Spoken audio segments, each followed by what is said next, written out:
Hi, first graders! Welcome back for another read aloud. So today's read aloud, the book is called A Visitor for Bear, written by Bonny Becker. And while I'm reading this book, I want you to pay close attention to how this main character, Bear, changes over the course of the book. Think about how he is in the beginning, in the middle, then how he is at the end. We're going to talk a little bit more after we read the book, but make sure you pay attention and think carefully about how this character changes. Here we go. Let's get our book started. A Visitor for Bear. I'm going to move our camera over a little bit. No one ever came to Bear's house. It had always been that way, and Bear was quite sure he didn't like visitors. He even had a sign. You can see the sign on his door. It says, "No visitors allowed." One morning, Bear heard a tap, tap, tapping on his front door. Wonder who it is. When he opened his door, there was a mouse, small and gray and bright-eyed. "No visitors allowed," Bear said, pointing to the sign. "Go away."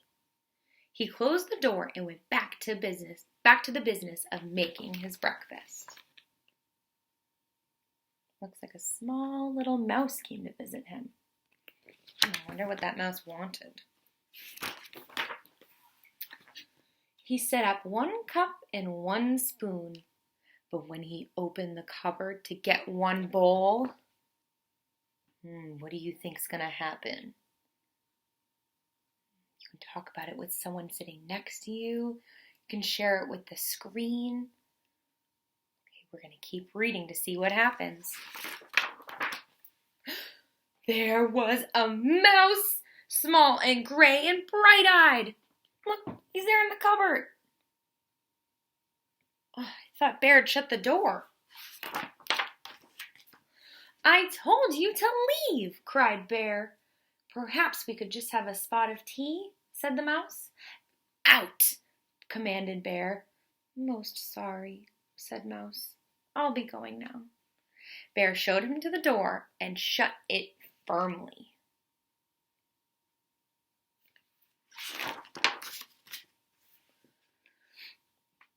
Then he went back to the business of making his breakfast. But when he opened the bread drawer for 1 slice of bread, what's your prediction? Let's see. There was a mouse, small and gray and bright-eyed. There's the mouse in the bread drawer. What do you think about Bear? What do you think Bear is thinking right now?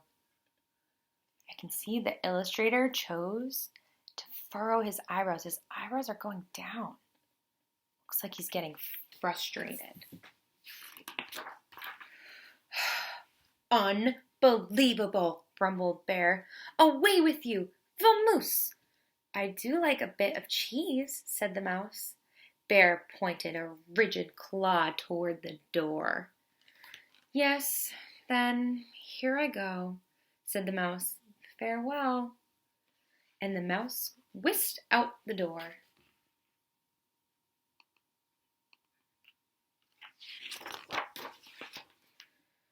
This time Bear shut the door very firmly and locked it tight. He locked the windows too, for good measure. He really doesn't want any visitors. Then once again, he went back to the business of making his breakfast. But when he opened the fridge to get 1 egg, I think you guys know what's gonna happen. There was a mouse, small and gray and bright-eyed, of course. "Be gone!" roared Bear. Oh, I can really tell by the exclamation point over here and the words really large on the page. Shows that Bear is yelling this. He is so frustrated. A crackling fire? Ventured the mouse. This is impossible, intolerable, insufferable, cried Bear, shaking with anger and disbelief. Terribly sorry, murmured the mouse. Now you see me, now you don't. I am gone. And the mouse looked very sorry indeed, while he waited for Bear to unbolt the door and let him out again.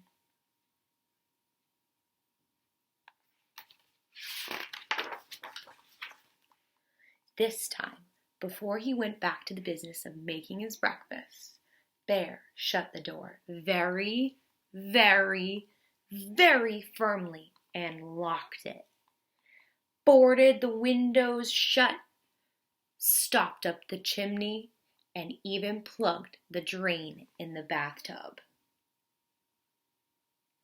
Do you think Mouse is going to get back in again? How do you think he's going to get in? Let's see. Carefully, Bear set about the business of making his breakfast. He opened the cupboard. No mouse. He opened the bread drawer. Nothing. Whew. Looks like no sign of mouse. He opened the fridge.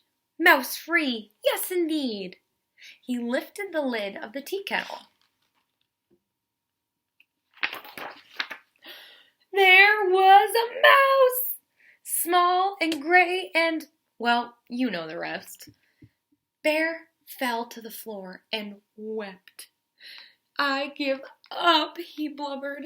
You win. I am undone.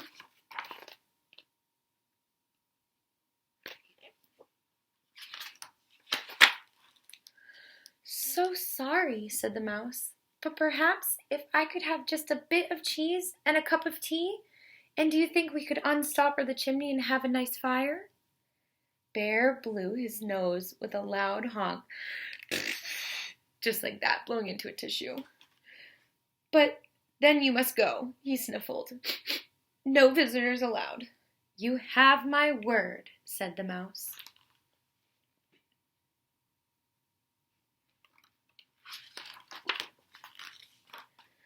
Bear unshuttered and unboarded the windows, unlocked the door, unstopped the chimney, and unplugged the drain.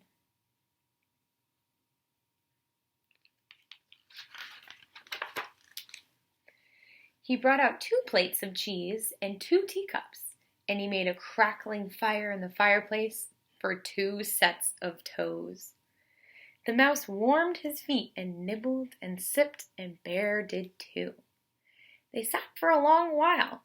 The clock in Bear's house ticked loudly. Really pay attention to how Bear's acting and talking.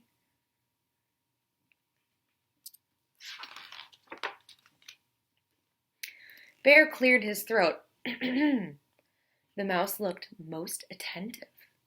No one had ever been most attentive to Bear. It means that the mouse is really paying close attention. The fire is nice, Bear announced. Lovely, said the mouse. No one had ever said Bear's fire were lovely. I can do a headstand, said Bear. Very impressive, exclaimed the mouse.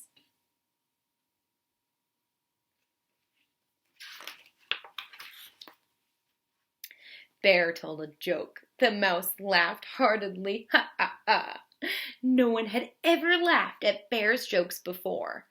Bear began to think of another joke. The mouse set down his teacup. Bear quickly lifted the teapot. There's plenty more, he said.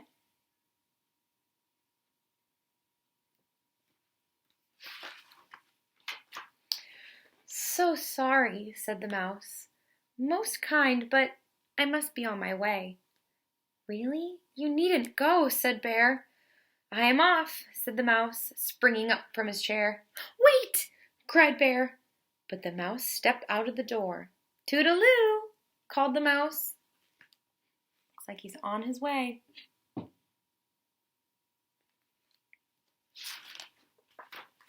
"Don't go," wailed the bear, throwing his body across the path. "But I gave you my word," said the mouse, pointing to the no visitors sign. He's remembering. He said, "You can't stay. There's no visitors." "Oh, that?" cried the bear, pulling down the sign and tearing it up. "That's for salesmen, not for friends."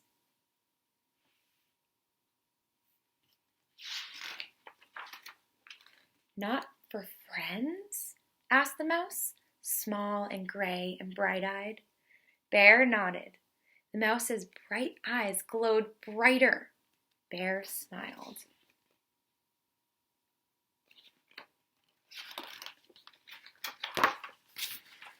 "Do you like one lump or two?" said Bear most politely. "I like two," said the mouse, and Bear agreed. And that's the end to our story. So while I was reading that, I hope you were paying close attention to how Bear was acting and talking. Did you notice any changes in Bear over the course of the book? Think about that. Or why do you think Bear changed his mind about the no visitors sign? You can tell someone around you. You can tell me on the screen. I have one more last question for you. This question's a little silly, but I would love to know your responses. What animal would you like to come over for a cup of tea, a small snack, and a cozy fire with? For me, I think I would love to have an elephant, maybe a baby elephant, come over. And I'm going to give my reason why. I would love to see how that elephant uses its trunk to pick up the cup of tea. That would be so fun to watch. So I would love to hear what animal you would like to come over to visit your house. Don't forget to give a reason why. And you can either tell the screen while you're listening, you can tell someone that you're staying with or maybe that you're listening to the story with, or if you wanted to, you can write me an email and we can talk about your responses too. Well, I'm so glad to read this book with you, and I'm looking forward to our next read aloud. I'll see you guys then. Bye.